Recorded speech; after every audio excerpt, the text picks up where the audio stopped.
puisque c'est une action pluridisciplinaire, ce qui en soi est déjà un défi, et c'est une action où collaborent les deux grandes universités bordelaises, l'Université de Bordeaux, l'Université de Bordeaux-Montaigne, sous la houlette de l'Institut des sciences de la vigne et du vin. Donc ça aussi, c'est un défi, parce qu'il n'est pas toujours facile de faire travailler ensemble ces deux grosses universités.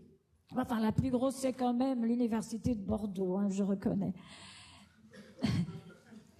Bah oui, il faut bien reconnaître, nous sommes tout seuls. L'Université Bordeaux-Montaigne, c'est lettres et sciences humaines, et nous sommes restés tout seuls. Voilà, comme des grands. Alors, les vendanges du savoir, donc, consistent surtout, mais pas seulement, en une série de conférences sur des sujets très variés. Ça peut être, tous sont des points de vue sur le vin, évidemment. Alors ça peut être un point de vue historique, point de vue d'un géographe, d'un médecin, d'un juriste, spécialiste du vin, d'un œnologue, d'un littéraire, etc. Donc ça, c'est une spécificité des vendanges du savoir. Et ces conférences sont le fait de enseignants-chercheurs ou de chercheurs tout court qui sont spécialistes du vin dans ces différents domaines dont je vous ai parlé. Alors, ces conférences ont en général lieu à la Cité du Vin, à part les conférences inaugurales ces dernières années. Et nous avons aussi des conférences que nous avons appelées des conférences en ligne, des vendanges en ligne, depuis le Covid. Parce qu'évidemment, on ne pouvait plus se retrouver. Donc, nous avons commencé à faire une série de conférences en ligne pour que, justement, les vendanges du savoir ne soient pas oubliées. C'est le grand danger de ne plus apparaître, en effet, en public, et certaines activités, en effet, en ont fait l'amère expérience. Donc, mon collègue Alain Blanchard de l'ISVV va vous détailler ce programme, mais je voulais une fois encore vous remercier pour votre fidélité, pour votre présence toujours. Vous nous suivez tout le jour et quel que soit le sujet, et nous vous en remercions parce que ça nous encourage à poursuivre. Vous avez vu, je pense, les images de notre copile et vous voyez, tu peux le mettre, Alain? Voilà. Non. Ceci, c'est ça? Non, le copile. Ah, pardon. Voilà, alors vous voyez, d'après le COPIL, d'après ce comité de pilotage qui s'occupe des vendanges du savoir, vous voyez cette pluridisciplinarité dont je vous parlais. Et le fait, encore une fois, que ce soit un défi, et c'est un défi qui est gagné, mais qu'il faut renouveler tous les ans. Alors, encore une fois, merci, et puis je vais passer la parole à Alain Blanchard.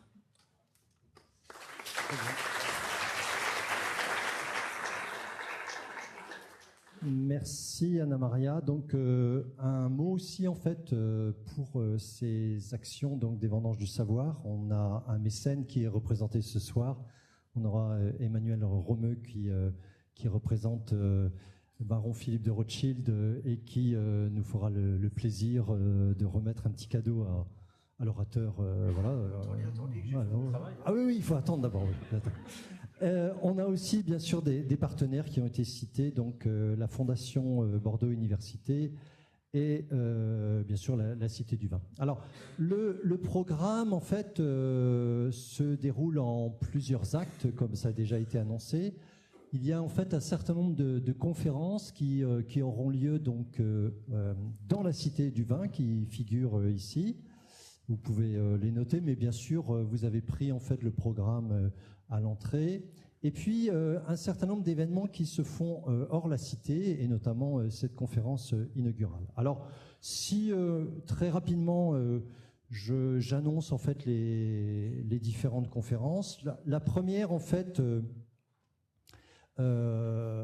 à la Cité du Vin. Donc vous avez les dates avec Didier Merdinoglu. Alors moi j'ai beaucoup de mal à lire l'écran ici. Donc c'est un collègue de Colmar que certains d'entre vous connaissent bien. C'est un très grand spécialiste de la génétique de la vigne, et il va nous parler en fait de la vigne sous deux aspects, mais qui sont finalement liés l'un à l'autre.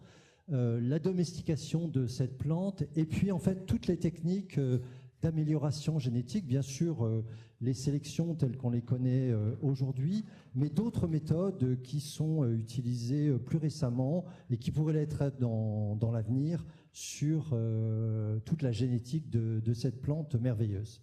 Alors, un autre collègue qui interviendra donc au mois de décembre, c'est donc Fabrice Redois.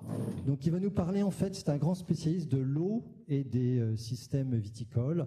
Et il vient de l'université d'Angers, et il nous traitera, en fait, c'est un sujet qui est particulièrement crucial pour cette filière.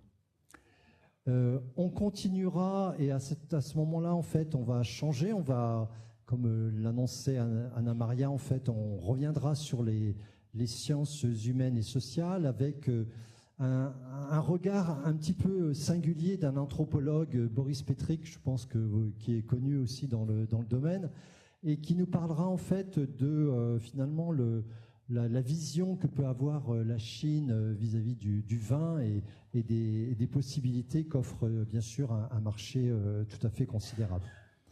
On aura aussi un historien qui va nous parler en fait du goût du vin au siècle des Lumières. Donc ça aussi, ce sera au mois de mars. Et on finira, je crois, la saison alors avec deux autres conférences. Une conférence de notre collègue Nathalie Ola, qui dirige un des gros laboratoires au sein de l'Institut des sciences de la vigne et du vin. Donc Nathalie Ola, c'est une grande spécialiste en fait de la physiologie de la plante. Et elle nous a proposé une conférence qui nous intéresse beaucoup et qui concerne en fait le phylloxéra. Vous savez en fait que la vigne est comme toutes les plantes cultivées, est forcément en fait toujours en danger, j'allais dire. C'est-à-dire qu'il y a toujours des épidémies émergentes. Hein, c'est comme pour tous les êtres vivants qui peuvent la menacer. Et je crois en fait que on est d'accord avec elle, c'est intéressant de revoir la crise du phylloxéra pour finalement l'idée c'est de regarder cette crise pour essayer d'anticiper les crises à venir. Et je crois qu'en fait on peut beaucoup apprendre de ce qui s'est passé à ce moment-là. On reviendra sur de l'œnologie en parlant de minéralité dans le vin. Un terme souvent qui est pris, je sais que Fabrizio l'a aussi discuté, ce terme. C'est un terme qui est souvent mal compris peut-être entre le grand public et les experts. Donc on en parlera avec un spécialiste en œnologie. Et puis donc Anna Maria vous a parlé en fait des vendanges en ligne. Et on s'intéressera au vignoble bordelais avec une question sur son avenir, sur les multiples défis qui sont posés aujourd'hui à ce vignoble.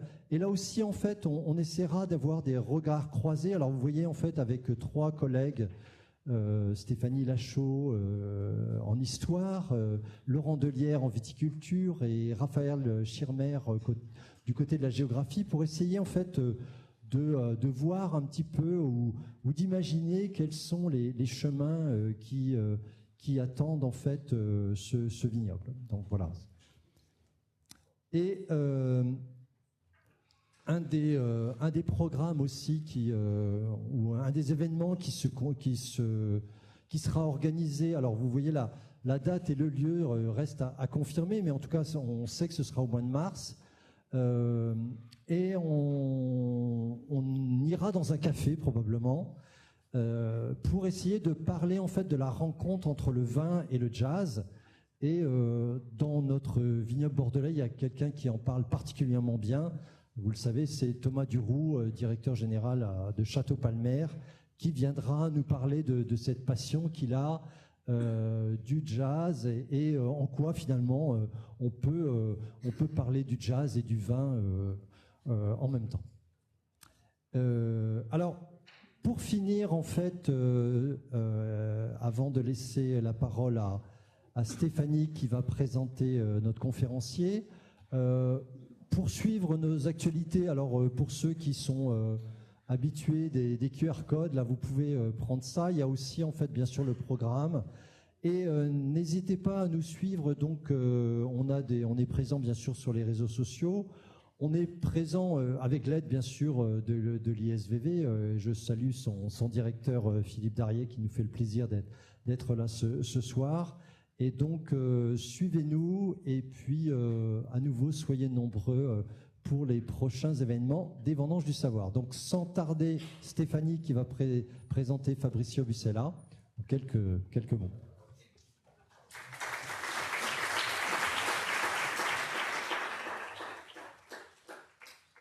Bonsoir à tous, je suis ravie d'être avec vous ce soir et voir que l'amphi est plein et que donc les programmes des Vendanges du Savoir vous intéressent encore. Donc je suis une petite nouvelle dans le comité pilotage des Vendanges du Savoir et donc j'ai eu la lourde tâche infaisable de présenter Monsieur Bucella. Est-il italien? Est-il belge? D'après le costume, italien. À l'accent peut-être belge. On ne sait pas trop. En tout cas, on a ici un touche-à-tout du vin, mais aussi un touche-à-tout de la science, avec de multiples compétences scientifiques. Il fut un temps physicien, peut-être toujours, mais en tout cas expert aussi dans le vin, dans sa composition, dans le vocabulaire que l'on utilise et dans la technique de faire et de déguster le vin surtout. Ça peut être intéressant d'avoir ainsi ce regard extérieur sur nous, sur nos pratiques, sur nos certitudes. Peut-être va-t-il nous bousculer, comme il m'a bousculé à la lecture de nombre de ses livres. D'ailleurs, je vous inviterai à aller à la bibliothèque de l'Institut des sciences de la vigne et du vin, où vous allez pouvoir trouver les livres de M. Bucella, aussi disponibles chez Molin, mais un peu plus cher. Vous pourrez retourner à l'enfance avec, comment il s'appelle ce livre, À la recherche du vin perdu. Alors les jeunes de mon âge, parce que oui, je suis jeune, on était encore plus jeunes dans les années 80 et on avait les livres dont vous êtes le héros. Et À la recherche du vin perdu, ben, c'est la même chose, mais autour du vin. J'ai un peu triché pour le terminer, je suis désolée. Ah, mais moi-même, je ne suis pas arrivé à le refaire. Voilà, donc assez iconoclaste ce monsieur Bucella dans sa façon d'écrire. Et puis il nous a aussi appris des choses en nous faisant encore plus retourner en enfance avec son livre Umami, que j'utilise beaucoup en cours parce que je dis aux étudiants, vous voyez, l'umami, moi j'y comprends rien, je ne suis pas capable de vous expliquer, mais par contre, allez prendre le livre de M. Bucella. Et dans ce livre, on revient dans les popotes de la soupe de tomates au parmesan que vous avez peut-être goûté avec beaucoup de plaisir. Je vous invite vraiment à lire ce livre. Et puis, on peut retourner plus ou moins dans les lignes du point.fr avec les tribulations œnologiques de M. Bucella. Et puis, dans les derniers, il y a trouver ce vin qui vous va bien. Et moi, j'ai bien aimé cette approche parce que finalement, la qualité du vin, qu'est-ce que c'est? Ben, c'est le bon vin avec les bonnes personnes au bon moment. Peut-être avec le bon plat aussi, qui sait, en tant que sommelier. Peut-être. Faut voir.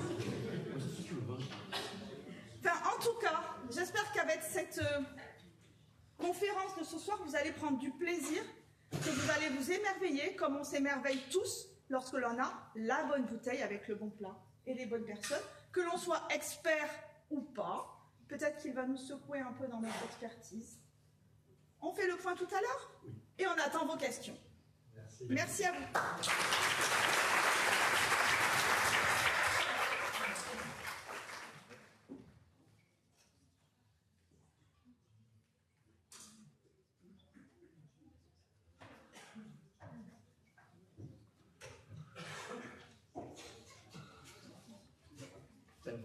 Merci au professeur Blanchard pour et à vous toutes et vous tous pour ces gentils mots et pour l'accueil.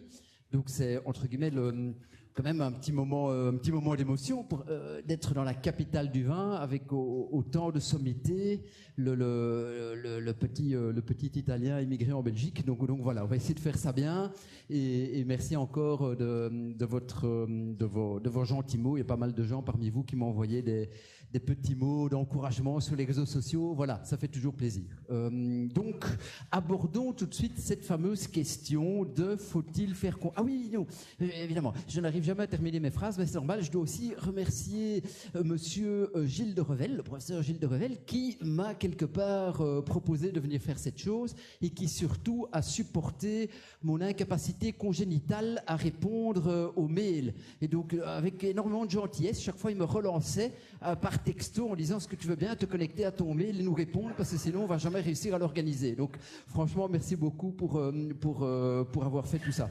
Alors, faut-il faire confiance aux experts donnés par un physicien qui continue à faire de la physique? D'ailleurs, la dernière vidéo que j'ai postée sur les réseaux sociaux, pas plus tard qu'il y a 1 heure, c'était sur la mécanique quantique. Donc c'est pour vous dire que le type va pas bien.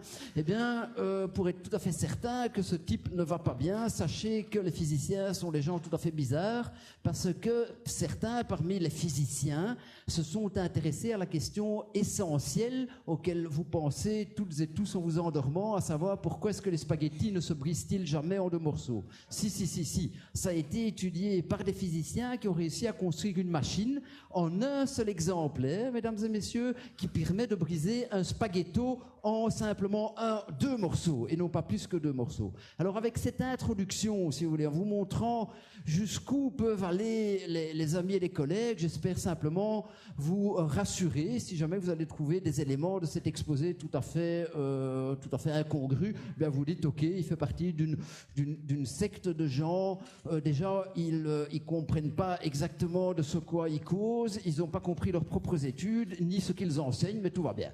Alors, faut-il faire confiance aux experts?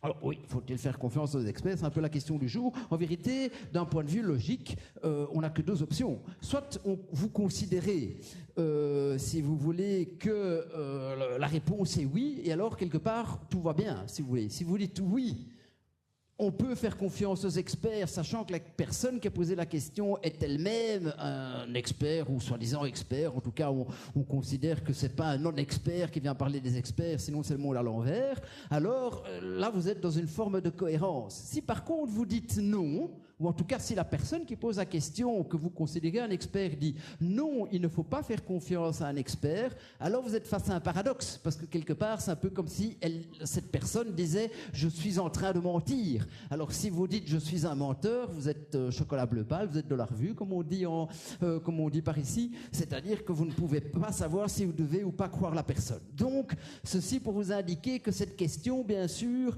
amène d'une manière un peu entre mes iconoclastes, c'est peut-être un peu sur un autre angle, un point essentiel de la question qui est en fait qu'on va aborder tout de suite et dans un instant, qui est la question de la méta-expertise, c'est-à-dire la question de l'expertise des experts, qui est une question pas facile. Et en vérité, on pourrait, si on continue la discussion, faire une sorte d'itération à l'infini, parce que si on accepte qu'il y a une série de personnes qui peuvent expertiser les experts, qui va expertiser les personnes qui expertisent les experts, et ainsi de suite. Et donc, à un moment donné, il faut bien que ça s'arrête. Donc, on va, entre guillemets, essayer d'aborder cette question du mieux que l'on peut.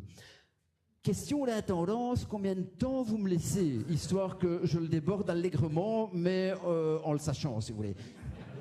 Une petite heure, d'accord, une petite heure. Ça va, ma montre retarde. Hein. Non, je vais essayer de faire une petite heure. Bien.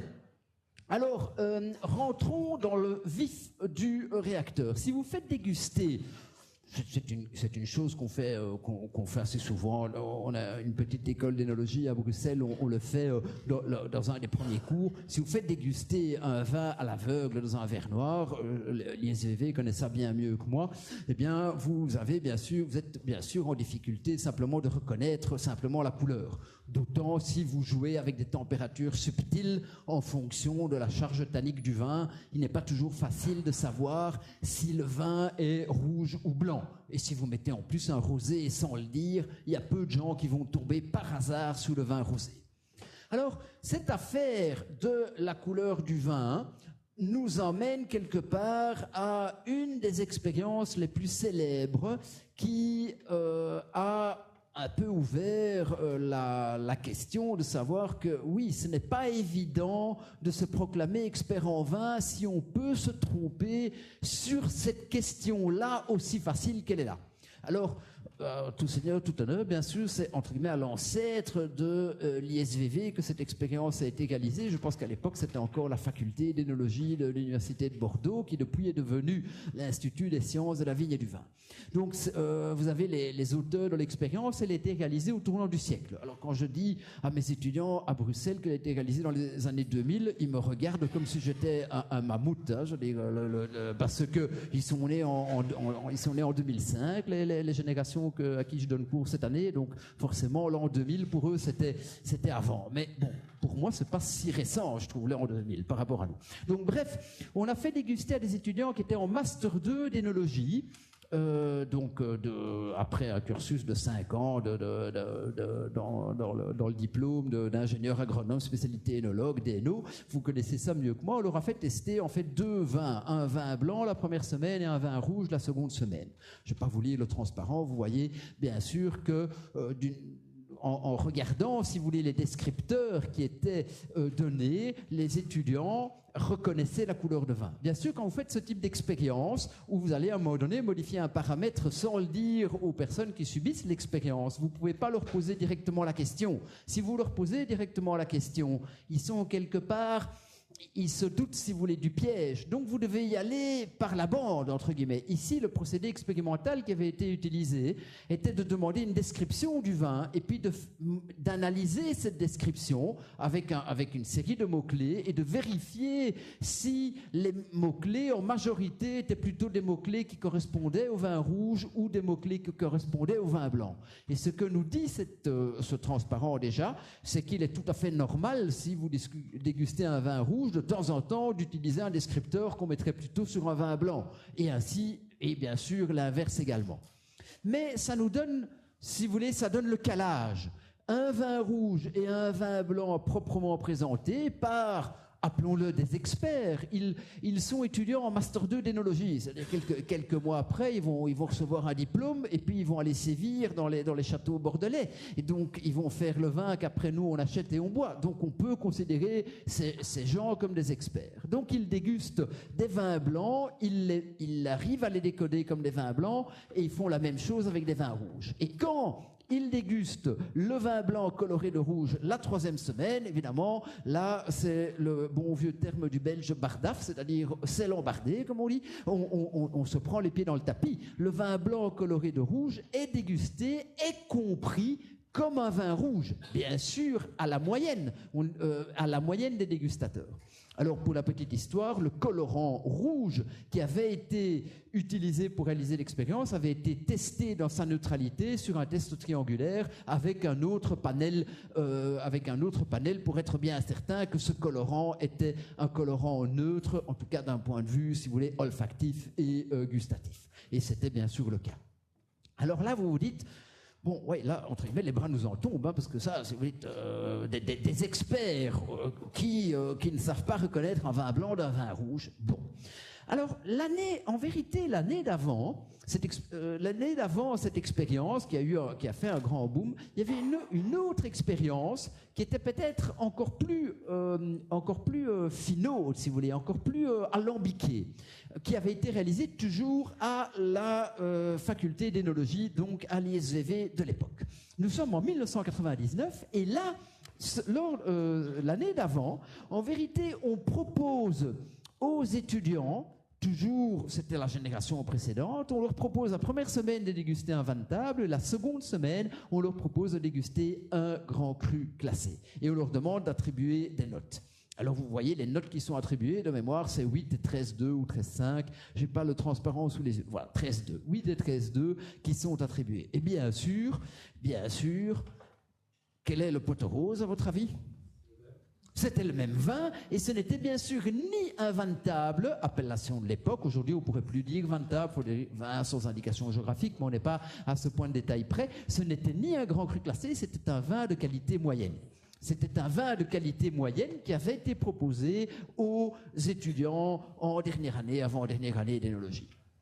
Donc là, on voit que, oui, les experts ou les futurs experts, mais bon, je pense que ces étudiants ont un niveau d'énologie bien supérieur au moins, mais enfin au mien. Mais donc ça veut dire que des gens experts sont dans une incapacité à reconnaître un vin blanc d'un vin rouge, à reconnaître, si vous voulez, la qualité intrinsèque d'un grand cru classé et d'un vin de table. Bien sûr, si après on se dit qu'on dépense des sommes et des mille pour réaliser des crus classés, j'ai entendu qu'un de vos sponsors était là, si c'est quand même pour aller le confondre avec un vin de table, c'est évidemment, c'est pas une terrible idée. Hein. Bien, bon. Alors, cette affaire nous amène à un élément essentiel dans cette expertise, non-expertise, c'est l'importance du contexte.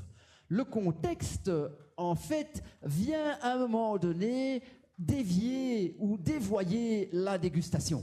C'est ça qui fait que, tout en faisant les opérations comme il faudrait les faire, comme il eût fallu qu'on les fasse, eh bien, on se prend les pieds dans le tapis. Alors, une autre expérience avait été réalisée par le spécialiste inconditionnel de l'évaluation sensorielle, qui est, enfin, inconditionnel de l'époque, qui était François Sauvageau à l'université de Dijon. Simplement pour dire que, oui, de temps en temps aussi en Bourgogne, ils font aussi des expériences intéressantes. Alors, donc là, ce que lui avait fait, c'est qu'il avait divisé sa classe en deux, et la moitié de la classe avait dégusté un vin chez un domaine, si vous voulez, un domaine bourguignon, avec toute la magie de la dégustation. Vous avez sûrement déjà dégusté des vins dans un domaine bourguignon qui n'est pas la même magie qu'un domaine bordelais, mais c'est aussi une magie. Et l'autre moitié avait dégusté le vin en classe. Mais vu que lui, c'est un pointu, si vous voulez, d'évaluation sensorielle. Il avait divisé sa classe en deux parce qu'alors, comme ça, il a eu une moitié de classe qui a fait d'abord l'expérience dans un sens et l'autre moitié de classe dans l'autre sens pour qu'on ne lui reproche pas les fameux biais de présentation ou biais de contraste. Parce que, vous le savez tous, si vous invitez des amis à la maison, vous allez en général servir, par exemple, les vins les plus, si vous voulez, les plus exceptionnels plutôt vers la fin du repas qu'au début du repas. Moi, ça m'est une fois arrivé en me disant « Oh, j'ai vraiment envie de déguster ce vin-là, je sors ce vin exceptionnel. » Et puis après, j'étais fichu, si vous voulez, hein, parce que je dis, quel que soit le vin que vous servez après, bien sûr, il va apparaître en comparaison de temps encore moins bon qu'il ne l'est intrinsèquement. Donc, bref, lui a fait cette expérience-là, et je vous le donne en 100, vous le donne en 1000, vous avez compris l'idée. Les étudiants ont bien sûr préféré le vin qui était dégusté chez le vigneron que s'il n'était dégusté en classe. Ça, on comprend, et ça m'avait amené à faire une petite vidéo sur les réseaux sociaux en disant ne ramenez jamais du rosé des vacances. Moi, j'ai fait une fois cette erreur inconcevable où j'étais là au soleil sur le bord de la Méditerranée et je picolais du rosé du matin au soir. Et puis quand je suis rentré chez moi, ben ce rosé, il goûtait pas du tout comme il goûtait là-bas, bien sûr, parce que là-bas il y avait tout un contexte de vacances. Et puis quand on reprend le travail et qu'on ouvre cette bouteille de rosé, on trouve que oui, ce vin est pas mal, mais c'est pas non plus, il casse pas non plus de pattes à trois canards. Donc ça, c'est toujours le biais de contexte. Alors, quand on dit, si vous voulez, le cerveau, pourquoi la question de quand on dit le cerveau? Parce que on voudrait savoir si cette affaire de si vous voulez, si ces changements qui sont opérés sont des sortes de changements qui nous sont quelque part un peu imposés par l'environnement, dans le sens qu'on est face à un vigneron qui nous fait déguster son vin dans sa cave avec une petite bougie, un rat de cave comme ils disent, et puis forcément on est amené à dire que ce vin n'est pas tout à fait mauvais parce que l'ambiance de la dégustation fait que, ou est-ce que réellement à l'intérieur du cerveau on a plus de plaisir à déguster ce type de vin. Ça, ce sont des expériences assez compliquées et elles ont été réalisées notamment par des camarades états-uniens. Vous savez que les Américains aiment bien faire ce type d'expérience et donc ils mettent les gens dans des scanners, si vous voulez, IRM plutôt fonctionnel, pour essayer de voir comment le cerveau est activé. Alors bon, si vous avez déjà fait ce type si vous avez déjà subi un examen IRM, vous savez que vous ne subissez pas un examen IRM comme on dégusterait ici. Hein. Donc c'est des expériences avec un protocole un peu alambiqué, avec un tube en plastique qui est scotché le long de votre peau. Vous êtes à moitié tout nu évidemment, et puis on vous pousse un vin avec une poire dans la bouche. Enfin, vous n'êtes pas là en train de faire oui, je le trouve ça va pas, il a de la cuisse. Non, vous êtes couché. Vous dites, et alors les Américains, ils connaissent pas tout ça, des histoires de crus classés, machin. Ça c'est eux, ils ont un facteur déterminant, c'est le prix, si vous voulez. Donc ils disent, on va proposer aux gens des vins à différents prix. Et là, ils ont fait vraiment les sauvages. Là, regardez, ils ont fait vraiment les animaux. Donc ils ont présenté un vin à $5 et le même vin à $45, augmentation de 900%. Ils voulaient vraiment dire, ok, est-ce que on voit vraiment quelque chose? Et puis ils ont présenté un vin à $90 et le même vin à 10, diminution de 900%. Et puis ils ont proposé un vin à distracteur à son propre prix. Et, si vous voulez, ce que, quelque part, déjà les expériences de l'ISVV indiquaient, c'est qu'on devait avoir une évaluation hédonique par les juges qui étaient bien sûr prix dépendantes, si vous voulez. Donc les vins qui sont indiqués plus chers doivent se goûter mieux que les vins qui sont indiqués moins chers, quand bien même c'est les mêmes vins. Mais qu'en est-il à l'intérieur du cerveau? C'est ça qui intéressait les camarades américains. Eh bien, ils ont constaté que c'est le cortex orbitofrontal médian, ça c'est un nom un peu barbare, mais enfin bon, qui est activé lorsqu'on déguste un vin qui est présenté comme plus cher qu'il ne l'est en vérité. Et le cortex orbitofrontal médian, dans l'état actuel de notre compréhension, si vous voulez, des mécanismes du cerveau et des mécanismes du plaisir, est la zone du cerveau, ou une des zones du cerveau, qui est notamment associée au plaisir. Donc cela signifie que il y a peut-être une sorte de correction consciente que si on vous dit vous allez déguster un vin à $90, eh bien vous allez intuitivement un peu le surcoter quand on vous dit mais à combien vous l'évaluez, mais il y a aussi plus de plaisir à déguster un vin qui est présenté comme étant plus cher qu'il ne l'est en vérité. Alors ça, évidemment, ça m'a amené un jour dans un cas de conscience, ça m'arrive de temps en temps, donc où un étudiant à la fin du cours me fait « Monsieur, mais est-ce que vous n'avez pas une bouteille d'un cru classé ?» Il sait que j'aime bien les crus classés, ça c'est quelque chose que je trouve que c'est des vins un peu officiels, et donc il me dit « Est-ce que j'ai dit, une bouteille de cru classé, ça c'est quand même un peu fort, plus fort que du Roquefort, ici pourquoi est-ce qu'il veut ça ?» Mais non, il veut une bouteille de cru classé vide. Ah! Eh bien, alors après, je comprenais. Il invitait, la semaine après, en Belgique, on dit au cote, mais on pourrait dire la coloc ou le meublé étudiant, disons. Il invitait dans sa chambre de bonne les parents de sa douce, et donc il pensait aller récupérer au supermarché du coin une bouteille à dizaines d'euros. Hein. Il voulait pas non plus, il voulait pas faire le chacal, mais il voulait la remettre dans la bouteille du cru glacé. Alors j'ai dit non, ça je peux pas faire, ça je peux vraiment pas faire. Et puis après, voilà, il a plus venu me demander, moi je n'ai pas vraiment osé, je sais même pas vraiment qui c'était parce qu'il m'a interpellé à la fin d'un coup, il m'a pas donné son nom et son email, donc je n'ai jamais su la fin de cette histoire. Mais voilà, donc il avait quand même compris l'opération, et quand je lui ai dit que ça me semblait quand même malhonnête, Il dit, oui, mais non, mais enfin, quelque part, il dit, mais moi, pour le même prix, je donne plus de plaisir aux gens. Donc oui, c'est malhonnête d'un point de vue, mais c'est plaidable dans un autre. Mais ça, je laisse au professeur Roland Raffray, directeur d'un master en droit du vin, de phosphorer. Si on peut plaider ça auprès d'un juge, en disant, oui, ok, j'ai un peu trifatouillé, mais quelque part, je donne plus de plaisir avec le même prix. Et ça, donner plus de plaisir aux gens, c'est pas encore interdit par la loi, quoi. Hein, donc, voilà. Alors, juste pour la petite histoire, dans notre expérience du scanner IRM, comme ça vous avez le protocole complet, la semaine après ou 2 semaines après, ça je me rappelle plus, on a fait redéguster aux mêmes participants les mêmes vins sans indication de prix. Et là, on a vu qu'il y avait une activation à peu près constante et en vérité pas extrêmement importante du fameux cortex orbitofrontal médian. Donc c'était une sorte de contrôle. Alors bien sûr c'est toujours compliqué ce type d'expérience parce que quelque part c'est le panel de juges qui a subi l'expérience, qui après refait le contrôle. Ce sont des protocoles très très dispendieux en énergie et d'un point de vue humain. Donc c'est pas toujours facile de le reproduire plusieurs fois. Mais donc ils avaient poussé le bouchon jusqu'à dire, mais tiens, redégustons une semaine après et voyons, et là, ils n'avaient pas vu. Donc, quelque part, ça allait un peu dans leur sens, dans le sens qu'ils pensaient. Alors, je vous...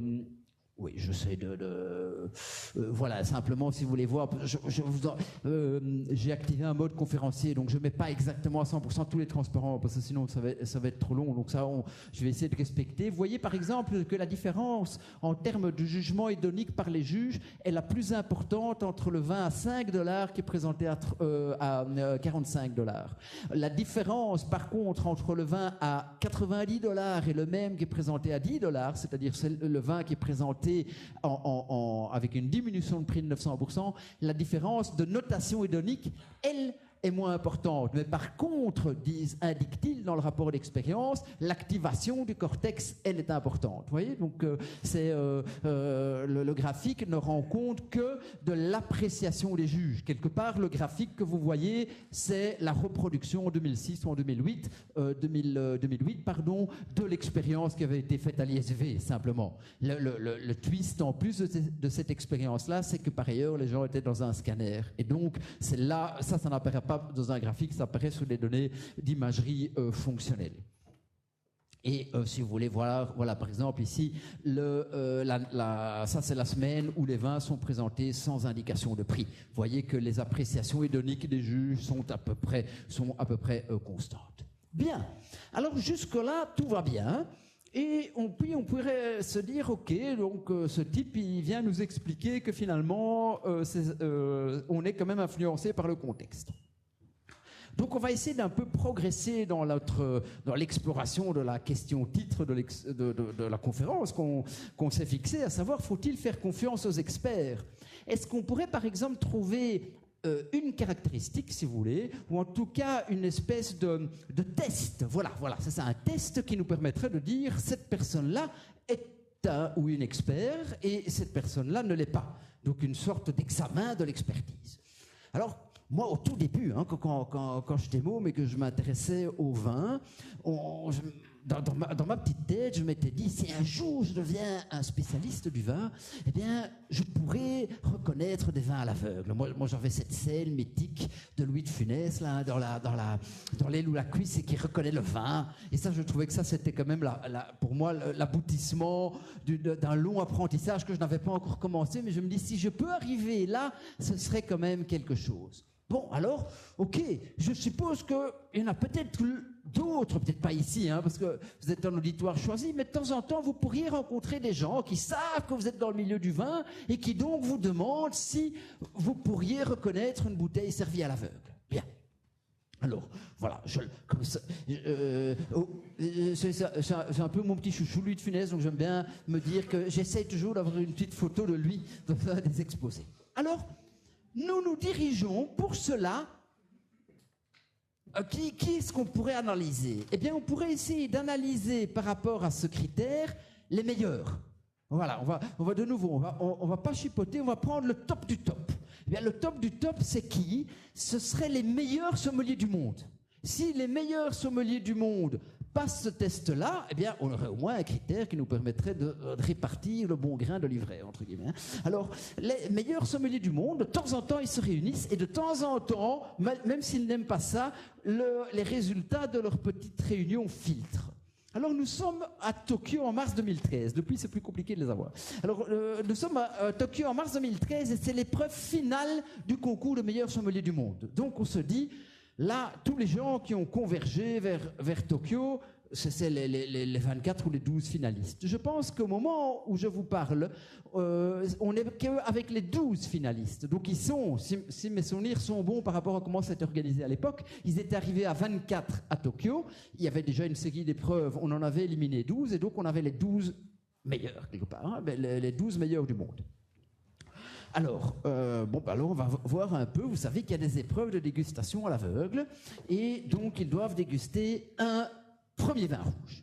Alors, le sommelier qui sera finalement le sommelier vainqueur, une personne d'une probité, d'une gentillesse incroyable, Paolo Basso, qui à plusieurs nationalités, mais je pense qu'il concourait pour la Suisse, si vous voulez, il représentait la Suisse, eh bien, il dit que c'est un vin d'Espagne, de la Tempranillo, la Riviera del Duero 2009. Véronique Rives, qui est une Canadienne, qui arrivera deuxième, mais ne le sait pas au moment où elle fait l'épreuve, bien sûr, elle nous dit que c'est un vin d'Argentine Malbec Mendoza, et le troisième, qui était un Belge, c'est la seule fois d'ailleurs que la Belgique a eu quelqu'un sur le podium, eh bien, nous dit que c'est un Gigondas 2009. Alors là, on se dit, bon, déjà c'est pas mal parce qu'ils ont tous les trois vu que c'est un vin rouge. Les millésimes sont pas si mauvais, mais bon, il y a quand même, on est en 2013, donc c'est pas des vins très très vieux par rapport à 2013, si vous voulez. Oui, c'est des vins qui ont 4 ans. Bon.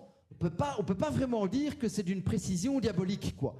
Moi, ça me rassure tout de suite, hein, parce que je suis une bille dans ce genre d'épreuve, et donc quand avec des amis, chaque fois, je dis que je me plante, mais dans les grandes largeurs, même quand ils me disent que c'est en France, je me trompe. Donc vraiment, je le dis avec beaucoup de sympathie, et si vous voulez, il y a aucune critique des personnes, mais à un moment donné, voyons voir ce que ça donne. Bien. Alors, quel est le vin finalement? Ben, c'était aucun de ces trois, bien sûr. C'était un vin américain de la Napa Valley avec du Zinfandel, 2010. Donc en termes de millésime, ils n'étaient pas loin. Bien. Il y a un deuxième vin rouge. Peut-être qu'on va faire mieux avec le deuxième vin rouge. Bien, le second vin rouge, Paolo Basso nous dit que c'est un vin grec de 2007. Véronique Rives nous dit que c'est un Saint-Julien de 98, et Aristides Pies nous dit que c'est un vin d'Espagne de 2004. Là, on se dit, là, les bras nous en tombent, parce que là, même les millésimes sont un peu étendus, disons. Et on se dit, mais c'est quand même les meilleurs du monde, quoi. Donc, je dis qu'ils ont 10 ans, 11 ans d'écart, 12 ans sur les millésimes. Bon, voilà, de nouveau, si vous, comme moi, quand vous faites déguster un vin, vous vous plantez et qu'après, il y a toujours bien un petit malin qui dit « Ouais, mais non, mais t'aurais dû voir, regarde la couleur, comment elle est ambrée, comment t'as pas pu voir que c'est un vin de 10 ans ?» Bon, ben voilà, vous dites « Ok, je suis en bonne compagnie, hein, finalement. » Alors, et hop. Et là, voilà, c'était un Côte-du-Rhône. Un Côte-du-Rhône 2007. Alors là, de nouveau, là aussi, les bras un peu mentons, parce que s'il y a bien un truc qu'on apprend toujours dans les petites écoles d'énologie, dégustation ou autres, c'est de dire, ah oui, il y a le climat océanique et le climat continental. Et puis bon, mais là, vous voyez que le climat océanique continental, entre le Saint-Julien 98 et le Côte-du-Rhône 2007, il y a quand même une différence. Et on parle des meilleurs sommeliers du monde, hein. On parle c'est pas... Donc ça veut dire qu'en fait, ce test est trop difficile, en vérité. En fait, ce test de dégustation à l'aveugle est quelque chose de tout à fait infaisable. Et si vous reprenez, il y a maintenant, avec les magies des réseaux sociaux, il y a des vidéos qui circulent sur YouTube, si vous reprenez les mêmes choses qui ont été réalisées lors de la finale qui s'est déroulée à Paris, ou les finales des meilleurs sommeliers de France, ou du MOF français, ben, je veux dire, ce genre de gag, vous l'avez régulièrement. Mais ici, en prenant, si vous voulez, des gens d'autres nationalités, on faisait pas d'impair politique, hein, si vous voulez. C'est important. On a beau être prof du NIF, on n'est pas tout à fait à l'ouest. Alors, est-ce que ce serait mieux avec des eaux de vie? Avec des eaux de vie. Eh bien, les flacons dégustés, c'était un sochou chinois, un raki turc et un armagnac. Un armagnac. Bon. Eh bien, nos 3 camarades font pas beaucoup mieux avec les eaux de vie. Paolo Basso, oui. C'est d'ailleurs suite à ça qu'il a un peu pris l'ascendant au niveau de l'épreuve, parce qu'il reconnaît le sochou et le raki.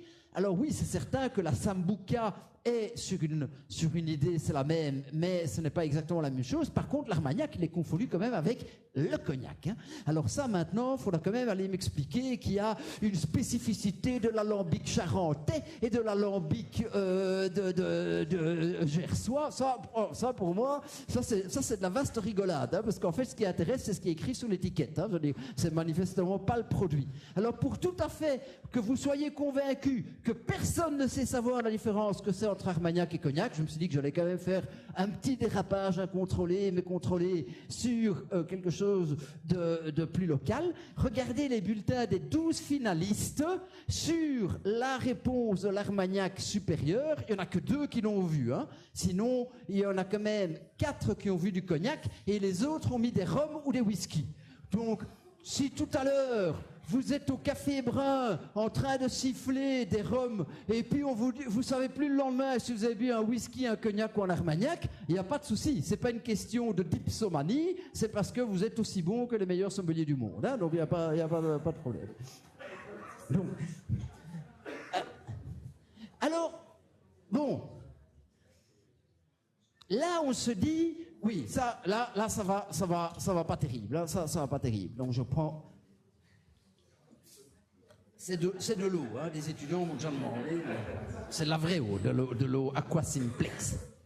Alors, la minute théorique, parce qu'il y a peut-être, allez, je vais essayer de le faire en 60 secondes, mais ce sera peut-être 2 fois 60 secondes, mais pas plus long. Quels sont les problèmes avec la dégustation du vin? Pourquoi c'est si compliqué, même de se tromper entre un armagnac ou un cognac, qu'on nous dit qu'on ne peut pas se tromper? Eh bien, c'est 2 choses, si vous voulez. Les problèmes qui sont, si vous voulez, consubstantiels ou intrinsèques à la dégustation du vin et à l'évaluation de la qualité sont de 2 ordres.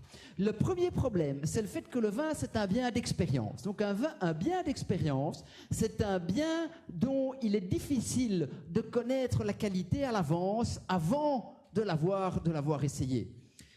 Alors, bien sûr, si on reprend l'exemple d'un cognac, ça c'est typiquement, a priori, une qualité relativement constante. Si vous aimez cette maison de cognac-là, dans cette typologie de vieillissement-là, ça c'est entre guillemets comme un champagne, si vous voulez, un brut non millésimé, vous allez logiquement, par la magie du maître de chai cognacé ou du chef de cave en Champagne, récupérer la même typologie gustative. Mais sinon, vous pouvez même suivre le meilleur château du monde dans votre estime à vous, un millésime chassant l'autre, un millésime n'étant pas l'autre. Si vous n'avez pas dégusté ce vin-là dans ce millésime-là, vous êtes toujours quelque part un peu de la revue. Vous achetez toujours quelque part un petit peu un chat dans un sac. Et bien sûr, ça rend le problème du vin très compliqué parce qu'il faut expérimenter cette chose. Alors l'autre problème qui n'est pas moindre, c'est que bien sûr le vin est un produit sensoriel et il n'y a pas, jusqu'à aujourd'hui, peut-être qu'avec les progrès de l'intelligence artificielle, je serais curieux, sans doute que les collègues et les amis de l'ISVV ont beaucoup plus d'éléments là-dessus que je ne pourrais en apporter, mais il n'y a pas aujourd'hui une sorte d'évaluation objective de la qualité d'un vin. Comme vous pourriez dire, c'est objectif de courir un 100 mètres en une telle durée de temps. Alors bien sûr avec une petite correction parce que je l'avais fait en altitude, la pression était un peu moindre, le vent soufflait dans le dos et donc on récupère. Mais ça, ces éléments-là sont connus si vous voulez. Mais quelque part à un moment donné, vous pouvez dans beaucoup de choses de l'existence vous retrouver avec un chiffre si vous voulez. À un moment donné, un descripteur numérique, voire un ensemble de descripteurs numériques qui vous disent ce vin-là, il est de cette qualité-là. Pour le vin, justement, c'est pas possible. À ce niveau-là, l'évaluation de la qualité d'un vin se rapproche en vérité de l'évaluation d'une œuvre artistique, quelque part. Il n'y a pas un critère à 100% objectif de dire que le Guernica de Picasso, c'est un tableau tout à fait exceptionnel. Et peut-être que si je le montre à mon petit-neveu ou à ma nièce, elle va dire « Oh, c'est quoi cette affaire ?» et va passer à autre chose. Mais voilà. Mais il n'y a pas forcément une idée qui permet de dire « Bah oui, c'est exceptionnel », parce que il y a un chiffre qui tombe, voire 2 chiffres qui tombent. Alors ces 2 éléments-là viennent mettre un peu, si vous me permettez l'expression, mettre un tout petit peu, bien sûr, le bazar. Alors, dans ce cas-là, il y a 2 options. Soit vous-même, vous êtes ami de la dégustation, club dont je fais partie, des grands dipsomanes qui essayent de le rester relativement anonyme, et vous dégustez tous les vins avant de les acheter, soit à un moment donné, vous êtes obligé d'une manière ou d'une autre de laisser faire le travail par d'autres personnes. Et donc vous laissez d'autres personnes déguster beaucoup de vins à la volée, ce qui est un vrai travail très très fatigant. Moi je vous avoue, c'est vraiment pas ma tasse de thé, c'est pire de le dire. Et donc à un moment donné, vous vous dites, ok, ces gens vont faire le travail pour moi et je vais donc profiter de leur expertise pour pouvoir quelque part savoir ce qu'il en est de la qualité d'un vin. Et donc on arrive, alors vous dites, ok, on arrive vraiment au cœur du réacteur. Faut-il faire confiance aux experts, ceux qui dégustent non pas à l'aveugle pour savoir s'il est rouge ou blanc, ceux qui dégustent le vin avec l'étiquette et qui nous disent ou pas, et qui nous disent bien sûr ce qu'il en est. Alors au tout début de l'exposé, je vous avais dit attention, attention, ce problème de l'expertise nous amène à un problème de la méta-expertise, c'est-à-dire de l'expertise. C'est forcément une itération infinie.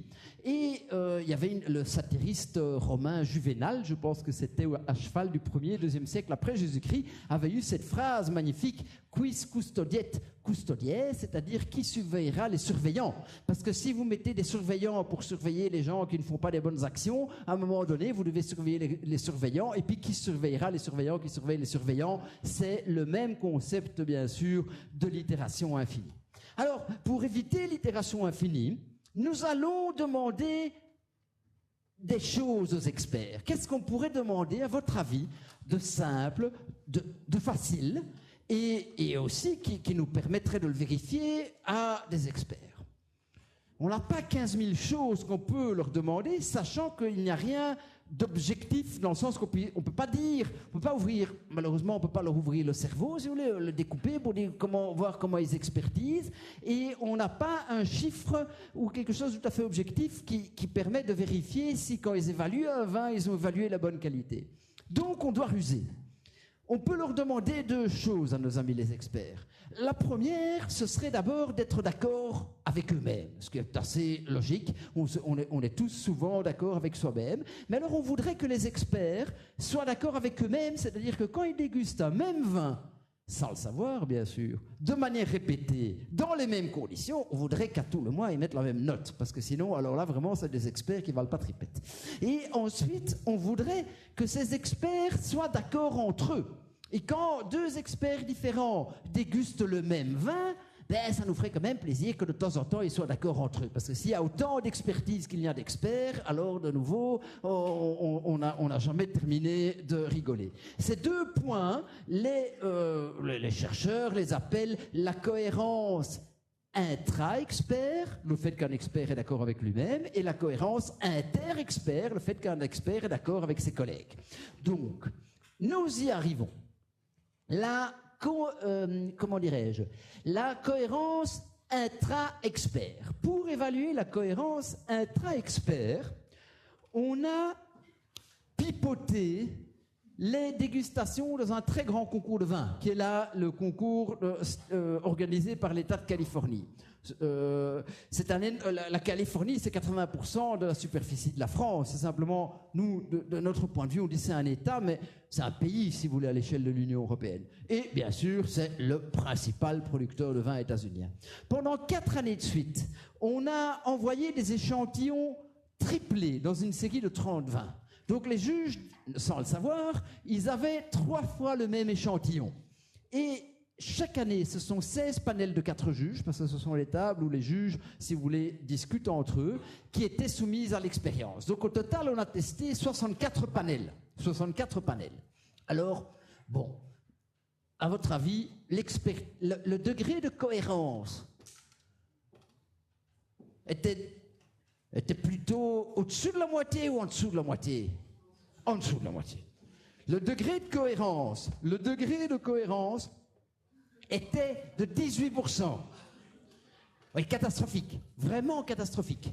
Et là, il n'y a pas d'excuse de dire que le vin était dégusté dans des conditions différentes. Je dis que c'était la série. Hein. Ils dégustaient les 30 vins. Sur les 30, il y en avait 3 qui étaient triplés. Parce que sinon, bien sûr, vous dites, OK, je déguste un vin aujourd'hui, je le déguste demain. Moi-même, je ne suis pas dans un autre état. Mais alors, on va dire, oui, mais alors le vin qui venait juste avant, ce n'était pas le même. OK, mais alors dans ce cas-là, si vous me dites qu'il y a tellement de paramètres qui font que l'expertise ne sert à rien, qu'on supprime les concours de vin, hein, je dis, à un moment donné. Mais bon, alors, en vérité, ils ont accordé 18% du temps la même note, c'est-à-dire à peu près jamais, moins d'une fois sur 5, et bien sûr, c'était en général quand ils trouvaient que le vin n'était pas bon.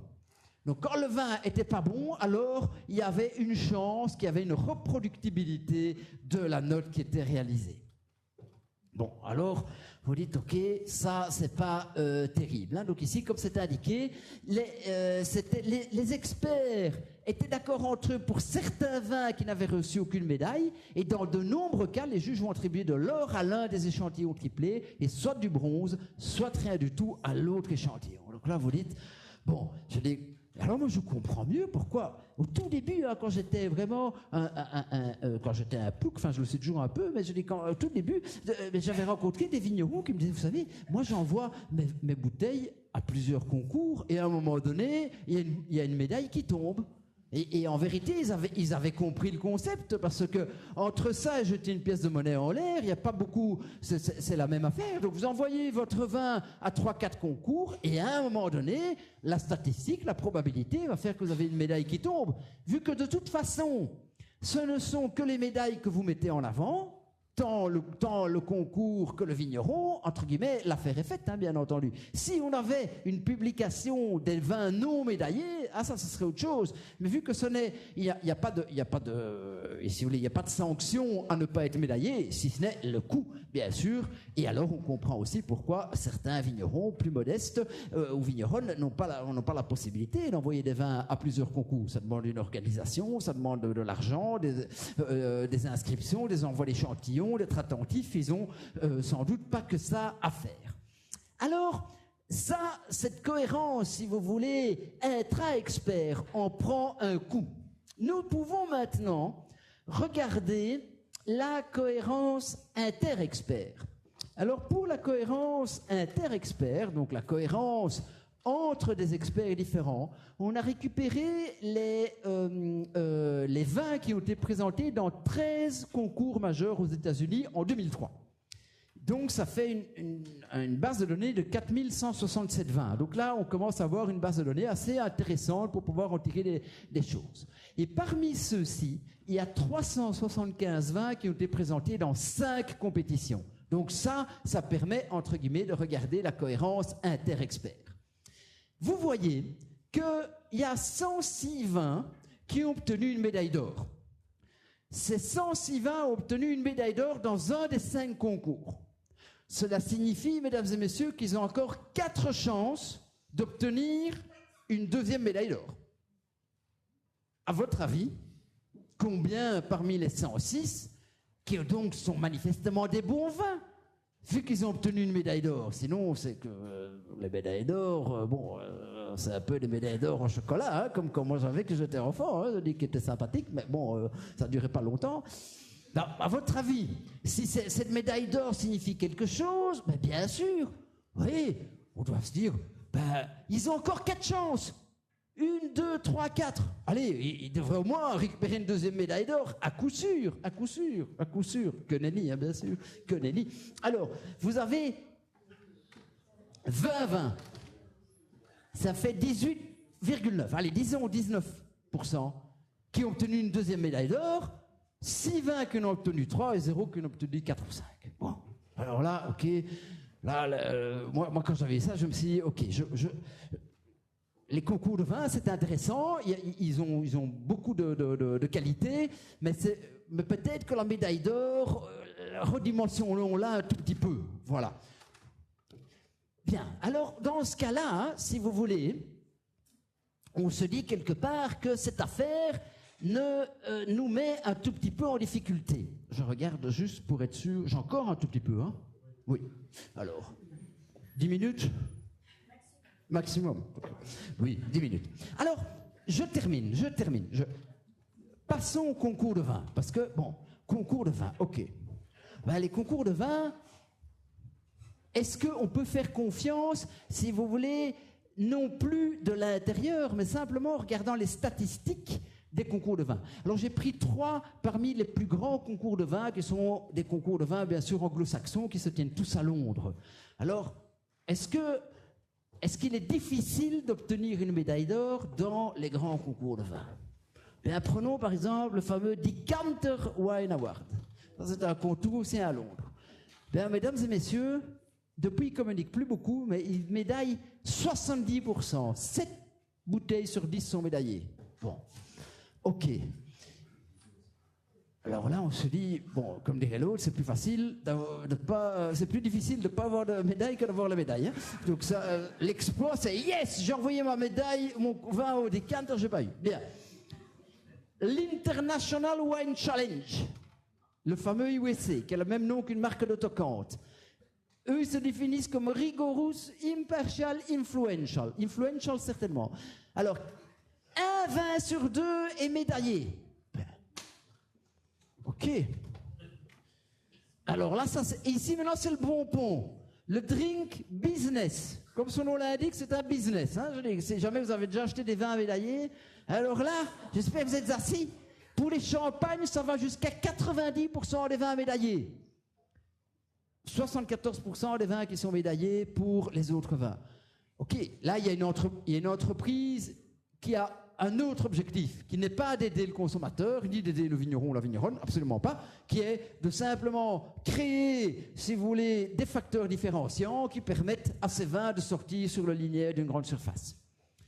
Alors, on me dira, ok, mais c'est bien joli, mais vous savez, les concours de vin qu'on a ici en France sont bien sûr soumis à des règles un peu plus strictes, si vous voulez. Nous avons une norme de l'OIV. Alors je sais que bon, l'OIV est de l'autre côté, si vous voulez, du pays. Nous ne citerons pas dans où il se trouve. Il aurait pu être à Bordeaux, mais il n'est pas à Bordeaux. C'est comme ça. C'est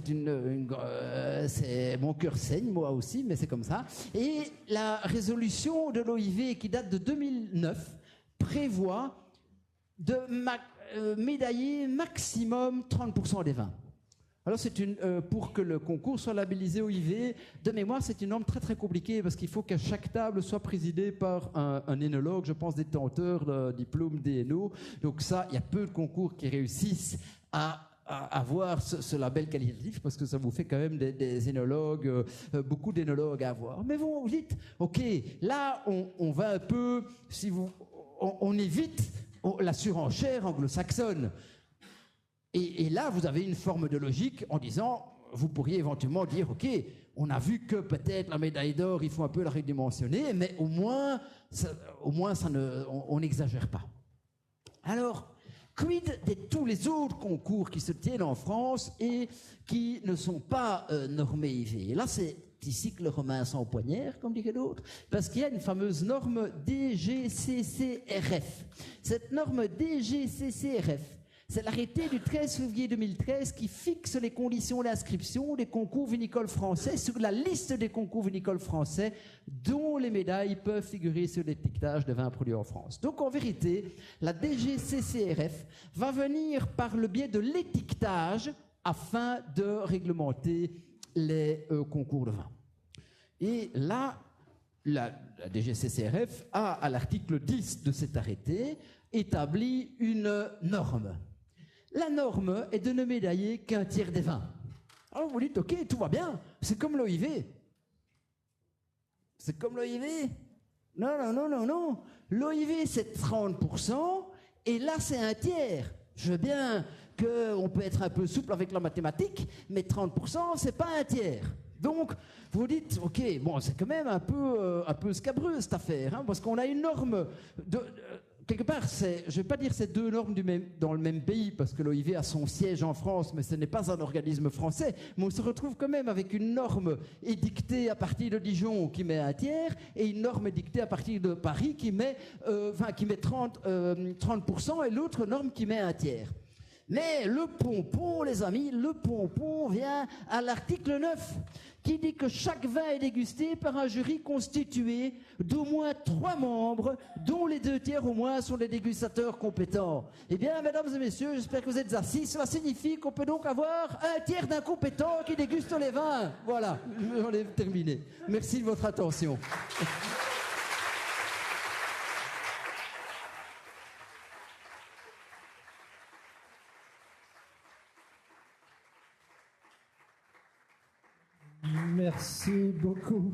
Merci beaucoup Fabrizio. Je crois qu'on a tous adoré ton intervention.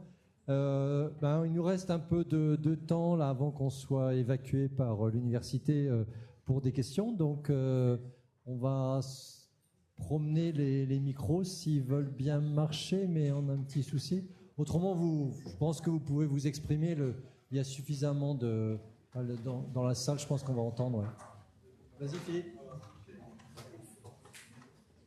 Merci beaucoup pour votre intervention extrêmement dynamique. Et en fait, Philippe Darrieux, directeur de l'ISV, il y a plusieurs points dans mon intervention.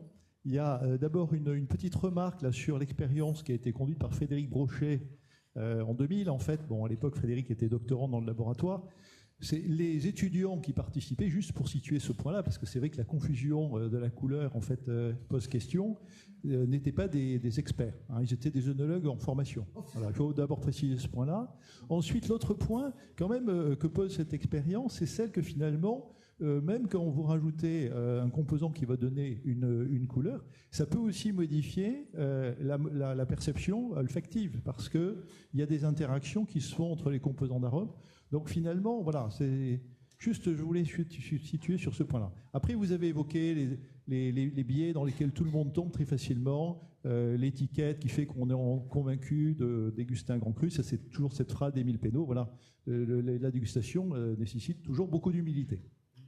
Mais donc, merci beaucoup pour ces points et puis cette critique que vous avez faite aussi sur l'organisation des concours avec les biais. C'est vrai que quand on organise, et mes collègues sans doute pourront compléter, poser, éventuellement intervenir, quand on organise une évaluation sensorielle dans le cadre d'un projet de recherche, si vous voulez, ce qui compte, c'est la réponse d'un groupe. Voilà. Et c'est vrai que, parce que l'être humain, même quand on répète le même échantillon dégusté et qu'on fait déguster à la même personne, le résultat est rarement le même. Hein. L'être humain, c'est normal, n'est pas, il fluctue dans sa dimension physiologique, psychologique et même dans quelques minutes qui s'écoulent. Voilà. Mais donc du coup, on considère la réponse d'un groupe. Mais moi, il y a un point quand même que je voudrais souligner. Vous n'avez pas du tout parlé de cette partie-là, parce que je trouve qu'elle est vraiment très importante. C'est la dimension d'expertise de celui qui va orienter la vinification. Parce qu'elle est très importante. Et je relisais juste en venant un texte qu'avait écrit Denis Dubourdieu dans l'Amateur de Bordeaux sur un numéro spécial consacré à la dégustation des années 90. Voilà. Et en fait, l'expertise, elle est celle de celui qui va, par la perception d'un jus de raisin, d'un vin jeune, vous voyez, essayer de comprendre comment le vin va évoluer et donc être en mesure d'orienter le travail du vinificateur. Donc je pense que c'est une dimension importante, avec évidemment des biais, mais aussi des éléments parfois assez solides. D'abord, quand il y a la perception d'un défaut, hein, je pense que là, vous l'avez évoqué vous-même, hein, même des dégustateurs amateurs reconnaissent assez facilement les altérations, mais plus que cela. Je pense que finalement, la dégustation telle qu'elle est organisée pour les œnologues, si vous voulez, ou pour les gens qui vont faire une démarche de recherche ou d'enseignement de l'œnologie, elle ne vise pas à reconnaître ce qui est effectivement passionnant, hein, comme Louis de Funès le fait, voilà, le grand vin, voilà, mais plutôt à essayer de sensibiliser les gens à des prototypes, des références, si vous voulez, qui vont mémoriser et à partir desquels ils vont pouvoir porter un jugement. Parce que, juste, excusez-moi pour la durée de mon intervention, c'est un travail très intéressant que l'œnologie a découvert tardivement. C'est le travail des psychologues cliniciens, en particulier Eleanor Roche dans les années 1970, qui nous a permis de comprendre, et Frédéric Brochet l'avait bien évoqué dans son travail de thèse de doctorat en 2000, que finalement le dégustateur ne cherche moins à décrire le vin, même s'il nous viennent à l'esprit des termes pour parler du fruit, de compétences florales, ainsi de suite, mais plutôt inconsciemment à le situer dans des catégories qu'il a en mémoire. Voilà. Et finalement, peut-être que le dégustateur est encore plus infaillible pour cette raison-là aussi. Voilà. Bon. Voilà, c'était plus peut-être un commentaire que je souhaitais faire en vous remerciant de votre intervention sur ces différents points. Merci à vous pour cette très gentille intervention. Donc effectivement, je ne suis pas rentré dans la discussion du travail, si vous voulez, des experts œnologues dans la fabrication du vin. C'était pas l'objet. Je me garderais bien de mettre un doigt dans cette zone-là, et c'était ici plutôt l'idée de l'évaluation de la qualité du produit fini, quoi, bien sûr. Merci en tout cas pour votre intervention. Oui, bonsoir Fabricio, merci beaucoup pour cette conférence. Moi j'ai une petite question concernant, c'est vrai, quand on voit le James Suckling qui donne des notes au Grand Cru bordelais, on a l'impression que c'est constamment la même, c'est 91, 92, 93.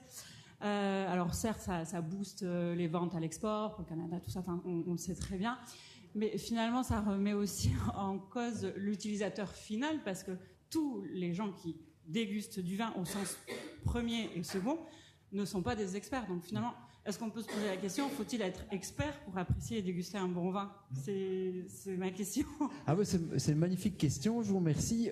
En fait, on a mis, bon ici j'en ai pas parlé, mais on a même mis des dégustateurs, si vous voulez, novices et des dégustateurs experts dans les scanners IRM pour essayer de voir les zones du cerveau qui étaient activées. Et on s'est rendu compte que c'était pas les mêmes zones du cerveau qui étaient activées chez les novices et les experts.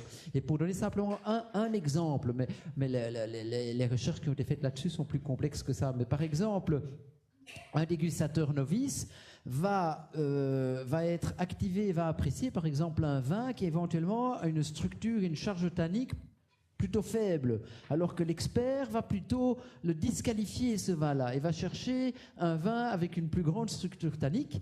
Pourquoi ? Parce que quelque part, l'expert, il est déjà dans une perspective d'évolution. Combien de temps est-ce qu'il peut rester en cave ? Alors que le novice est-ce que demain, si je peux partir avec la bouteille ou ce soir, est-ce que j'aurai plaisir à la boire ? Et donc, et quelque part, là derrière, on vient un peu sur un non-dit, je pense, de l'exposé. Bon, c'est des choses qui tournent dans ma tête depuis longtemps. J'ai même écrit, ça fait l'objet d'un chapitre dans mes livres sur l'expertise, l'évaluation de la qualité. C'est que je pense qu'en fait, en vérité, ces gens ne réalisent pas la même opération. En vérité, dans leur tête. Et je ne suis même pas certain, je ne parle pas d'un œnologue qui déguste auprès d'un château pour arriver à un produit fini, hein, mais les experts qui sont autour d'une table dans un concours de vin, je ne suis pas certain qu'ils pourraient définir eux-mêmes ce qu'est, comme étant de manière univoque et non équivoque, ce qu'est un vin de qualité.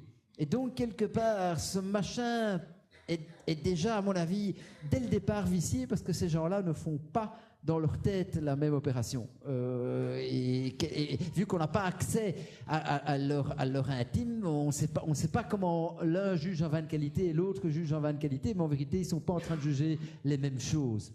Ça, je suis de plus en plus convaincu qu'en vérité, là, il y a une espèce de défaut central, mais qui se retrouve, si vous voulez, dans les exemples, dans le fait qu'ils sont incapables de reproduire simplement une médaille d'or, que ni un expert par rapport à lui-même, ni un expert par rapport aux autres experts, quoi. Merci.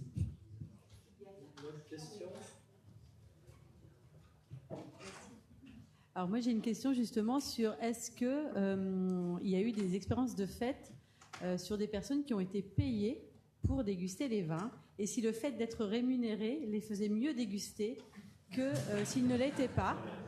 Nous sommes dans un système où toutes les notations, en tout cas, la plupart sont rémunérées, tout est financiarisé. Et donc je me demandais si l'appât du gain, en quelque sorte, serait un motivateur pour mieux noter un vin. Merci de la question. Mon petit doigt me disait qu'elle risquait de tomber.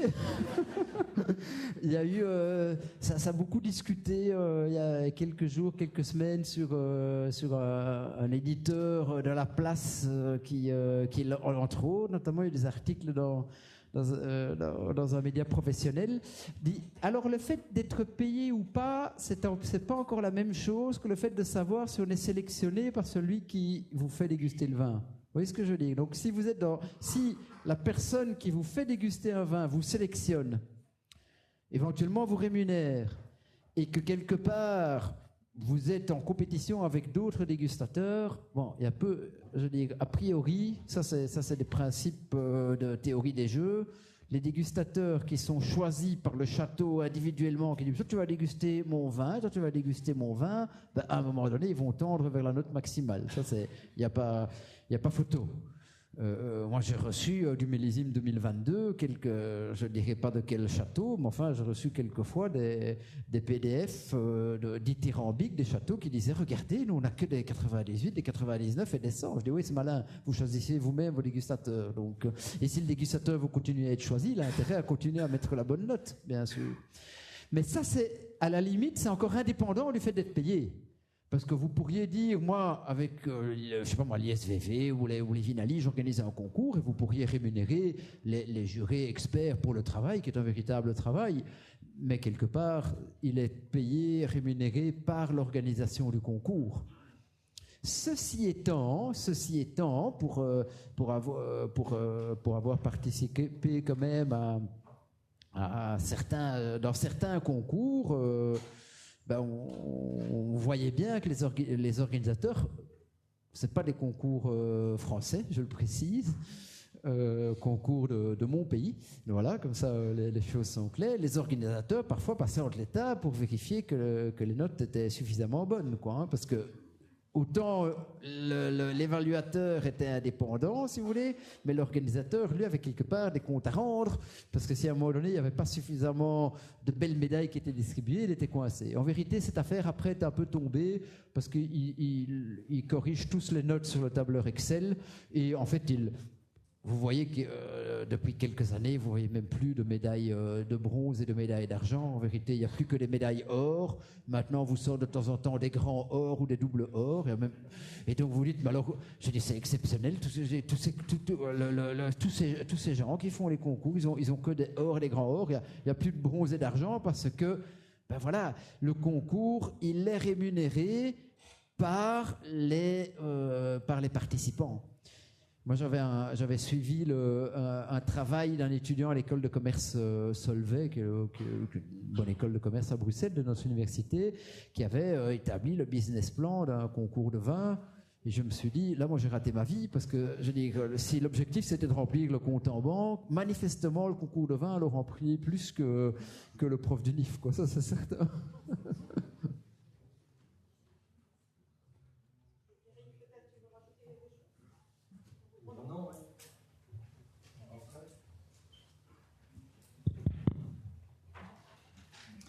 Je voudrais juste remercier Fabrizio pour son exceptionnelle conférence, comme à son habitude. Bien sûr, le féliciter, c'est très très rare, hein, cette capacité à donner autant de plaisir par la diffusion de la connaissance du vin et à un public aussi varié qui comprend de nombreux spécialistes qui ont souvent beaucoup de mal à écouter les autres. Donc bravo Fabrizio, c'est merveilleux comme à ton habitude. Alors moi, je tiens à dire un truc en public, c'est que Fabrizio a dit qu'il était très mauvais à l'aveugle, c'est complètement faux. Il est absolument excellent. Moi, j'ai le souvenir d'un Vosne Romanée 2003 remis parfaitement à sa place et à sa date sans avoir vu au préalable la forme de la bouteille, qui peut être un indicateur. Et en fait, j'avais une question peut-être un peu plus personnelle, mais parce que la conférence s'y prête pour toi, Fabrizio. Tu as réussi à trouver un équilibre assez fascinant dans ta diffusion de la connaissance du vin entre donc l'approche scientifique, mais aussi cette volonté de communiquer au grand public par une forme de vulgarisation, et je dis ça bien sûr pas du tout de manière péjorative. Et je me suis souvent posé la question, est-ce qu'il y a un moment dans ta vie, dans ton évolution, notamment peut-être de professeur d'université ou au cours de ta formation en sommellerie ou en zytologie, où tu as verbalisé ou théorisé cette manière de parler du vin en te disant que c'était sans doute la bonne manière de procéder? Ou est-ce que ça s'est fait plutôt au fur et à mesure de tes expériences et des conférences auxquelles tu as été invité pour participer?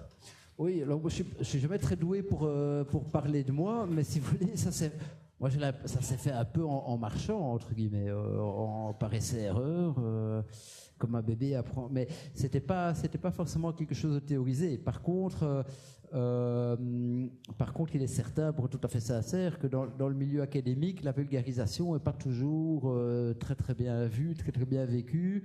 Et donc, j'ai fait des petits tests, parce que quelque part, il faut récupérer auprès du public une forme de soutien qui ne vient pas, je ne parle pas d'ici, mais qui ne vient pas toujours des collègues qui se disent mais qu'est-ce qu'il fait celui-là sur les réseaux sociaux, parce que bon, je ne sais pas comment c'est en France, mais en Belgique, les profs d'université ont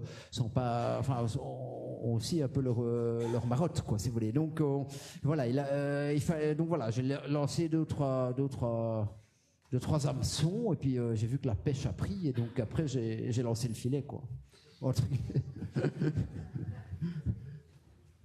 J'avais une question en fait qui tient un petit peu à mon expérience notamment d'enseignant en fait.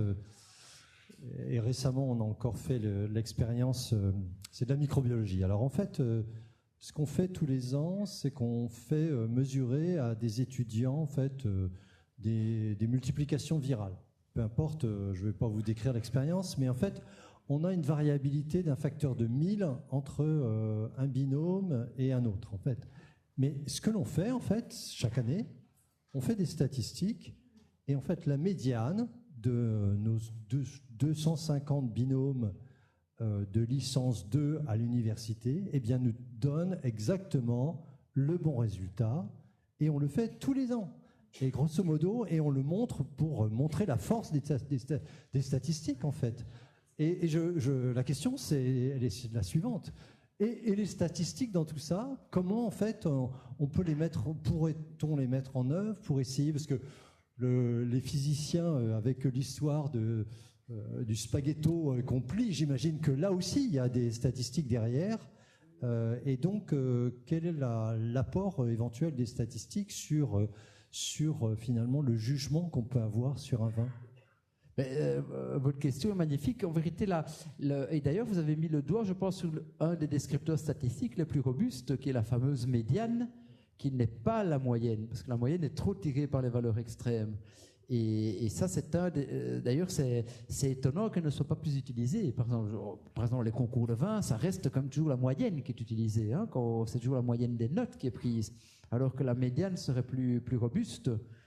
D'ailleurs, pour la petite histoire, si on a refait tourner les notes du jugement de Paris, fameux jugement de Paris, où les vins américains ont gagné d'un fifrelin avec la moyenne, on a fait retourner ce jugement avec une méthode de médiane, avec une astuce pour les partager, parce qu'à un moment donné, on peut tomber sur des ex-aequo. Et là, c'était un vin français qui gagnait. Je ne sais plus si c'était Mouton ou Montrose qui était parmi dans le trio de tête.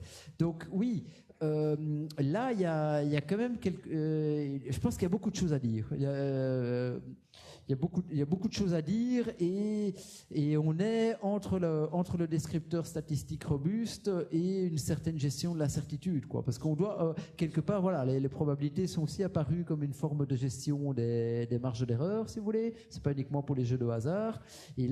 Pour moi, c'est bon, c'est les cours que je donne dans les grands amphis à l'université, comme mathématiques de l'incertitude et ce genre de choses-là.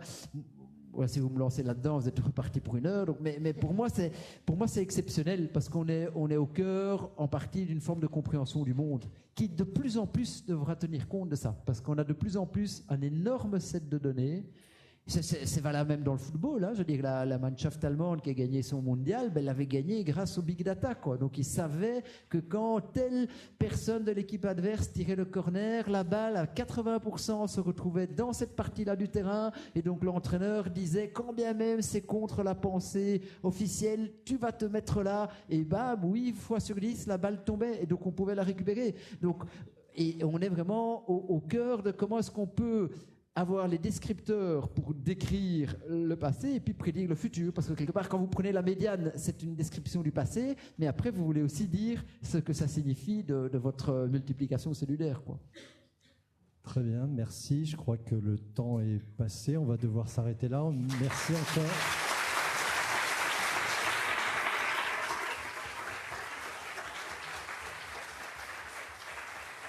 Alors, avant de vous libérer, on a en fait le mécène de cette opération des Vendanges du Savoir, donc la société Baron Philippe de Rothschild, qui est représentée par Emmanuelle Romeu, qui est la directrice de communication, et qui nous fait l'honneur d'abord d'être ici ce soir. Merci.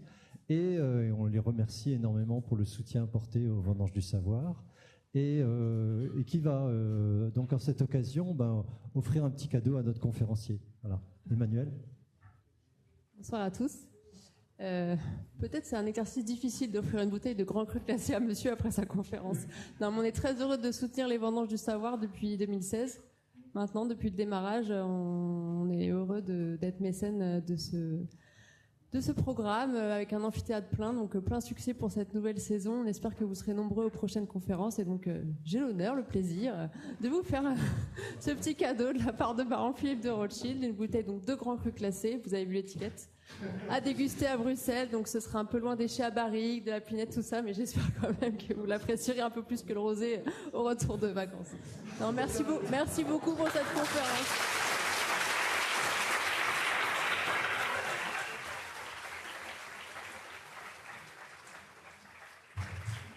Merci beaucoup, ça me touche vraiment beaucoup, ne vous inquiétez pas, je la dégusterai avec très peu de gens, mais bien sélectionnés.